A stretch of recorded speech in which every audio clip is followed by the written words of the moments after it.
போகும் இடத்தில் தான் நூலும் போகும். இதுதான் பழமொழி. கதை என்னங்கதை வாங்க பார்த்துட்டு வந்துடலாம். அழகே அழகே எதுவும். சண்முகம் அப்படிங்கிறவர் ஒரு ஊரில் வாழ்ந்துட்டு வராரு. பயங்கரமான பணக்காரர். யாருக்குமே வந்துட்டு நல்லதும் நினைக்க மாட்டார், நல்லதும் பண்ண மாட்டார்.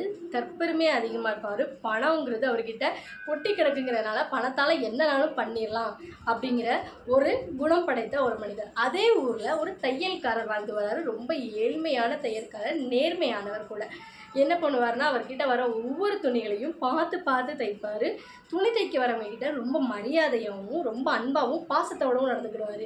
இப்படி அவருடைய வாழ்க்கை போய்கிட்டு இருக்குது. ஒரு நாள் சண்முகம் அப்படிங்கிறவர் வந்து அவர்கிட்ட இருந்த பட்டு துணியில் வந்து கிழிஞ்சிருச்சு அப்படின்னு சொல்லிட்டு வந்து தைக்க கொடுக்க வராரு. தையல்காரர்கிட்ட வந்து, எனக்கு நாளைக்கு நான் ஒரு திருமண நிகழ்ச்சிக்கு கலந்துக்கணும், நீ கண்டிப்பாக இதை சீக்கிரமாக தைச்சித்தர அப்படின்னு சொல்கிறாரு. அப்போ சொல்கிறாரு, இல்லை இது வந்து பட்டு துணி, இதுக்குரிய நூல் போட்டு இதை தைத்தாதான் இது அழகாக இருக்கும், அப்படி இல்லைன்னா அது வந்துட்டு ரொம்ப பார்வையாக தெரியாது, அதனுடைய கிழிஞ்சது வந்து தனியாக தெரியும் அப்படின்னு சொல்லிட்டு சண்முகத்திட்ட எடுத்து சொல்கிறாரு தையல்காரர். தையல்காரர்கிட்ட பயங்கரமாக கோவப்படுறாரு. இதெல்லாம் நீ சொல்லக்கூடாது, நான் உங்ககிட்ட என்ன சொன்னேன், இதை தைத்து மட்டும்தான் தர சொன்னேனே தவிர இப்போ எனக்கு இன்றைக்கே தைச்சி தரணும்னு தான் நான் சொன்னேனே தவிர இதில் வந்துட்டு நீ எந்த நூல் போடணும், நேரம் ஆகுமா நேரம் ஆகாதாங்கிறதுலாம் அவங்ககிட்ட கேட்கவே இல்லை.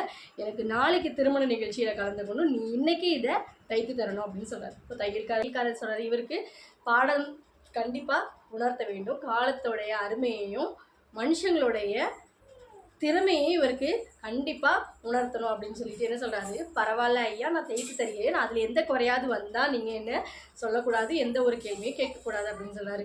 நீ மட்டும் தைத்து மட்டும் கொடு, உன்னுடைய வேலை ஏதோ அதை மட்டும் பாரு அப்படின்னு சொல்லிட்டு சண்முகம் பயங்கரமான சொற்களாலும் வன்மையாக பேசிட்டு அந்த இடத்த விட்டு போயிடுறாரு. இப்போது தையல்காரர் என்ன பண்ணுறாருன்னா, அவர்கிட்ட இருக்க நூலை வைத்து அவர் தச்சு கொடுத்துட்டாரு. சாயங்காலம் ஆனது. சண்முகமும் வந்து அதை வாங்கிட்டு போய் மறுநாள் திருமண நிகழ்ச்சிக்கு போட்டு போகிறாரு. திருமண நிகழ்ச்சியில் போட்டு போகும்போது எல்லாரும் அவரை கிண்டலாக பேச ஆரம்பிச்சிட்டாங்க. உள்ள நுழைவாயிலிருந்து உள்ள திருமண மண்டபத்துக்குள்ளே போகிற வரைக்கும் எல்லாரும் அவரை கிண்டலாக பேச ஆரம்பிச்சிட்டாங்க. சண்முகம், நீங்கள் ரொம்ப பெரிய பணக்காரராச்சே, உங்ககிட்ட ஆடை வாங்குறதுக்கு கூட காசு கிடையாதா அப்படின்னு சொல்கிறாங்க. அப்போது இவர் சொல்கிறாரு, என்னோட ஆடைக்கு என்ன குறை, இது வந்து பட்டு துணி அப்படின்னு சொல்லிட்டு ரொம்ப கர்வமாக பேசுகிறாரு. அப்போ சொல்கிறாங்க, பட்டு துணியிலேயே இவ்வளோ பெரிய கிளியல் இருக்குது, இவ்வளோ பெரிய ஓட்டை இருக்குது அப்படின்னு சொல்லிட்டு எல்லாரும் சிரிக்க ஆரம்பிச்சிட்டாங்க. அப்படி ஒவ்வொருத்தங்ககிட்டையா சொல்லி சண்முக கிராமத்துக்கும் அது தெரிஞ்சிருச்சு. எல்லாரும் இந்த மாதிரிக்கு கேலி பண்ணாங்க, சிரித்தாங்க அப்படின்னு சொல்லிட்டு சண்முகத்தோடைய கிராமத்துக்கும் இந்த விஷயங்கள்லாம் தெரிய ஆரம்பிச்சிச்சு. இப்போ தையல்காரருக்கும் தெரிய ஆரம்பிச்சிச்சு. திருமண நிகழ்ச்சி முடிஞ்சு ரொம்பவே ஒரு மன கஷ்டத்தோட சண்முகம் ஊருக்கு வந்துட்டுருக்காரு. அப்போ தையல்காரர் சொல்கிறாரு, ஐயா, நான் உங்ககிட்ட நேற்றுக்கே சொன்னேன், இதுக்கு பட்டு நூல் போடணும், இதுக்கு வேலைப்பாடுகள் அதிகம், ஒரு வாரம் ஆகும் நான் சொன்னேன், நீங்கள் உடனே தைத்துத்தான்னு சொன்னதுனால தான் உங்களுக்கு நான் இதை கொடுத்தேனே தவிர உங்களை நான் அவமானப்படுத்தணும் எந்த ஒரு நோக்கத்தில் கொடுக்கல.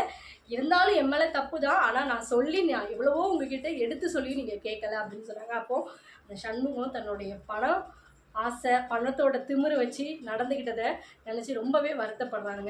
நான் எவ்வளவோ எடுத்து சொல்லே, நீங்கள் அதை கேட்கவே இல்லை, புரிஞ்சிக்கவும் இல்லை. இதுக்கு நாட்கள் ஆகும், கொஞ்சம் நாட்கள் ஆனால் இது அழகாக நேர்த்தியாக தைத்து கொடுத்துருப்பேன், உங்களுக்கு இந்த அவமானமும் வந்திருக்காது அப்படின்னு சொன்னோடனே சண்முகம் தன்னுடைய பணத்திமுறையில் நம்ம வந்து பெரியவங்க அப்படிங்கிற ஒரு தற்பெருமையில் பேசுனதை நினச்சி ரொம்ப வருத்தப்படுறாரு, தலை குனிஞ்சுக்கிறாரு.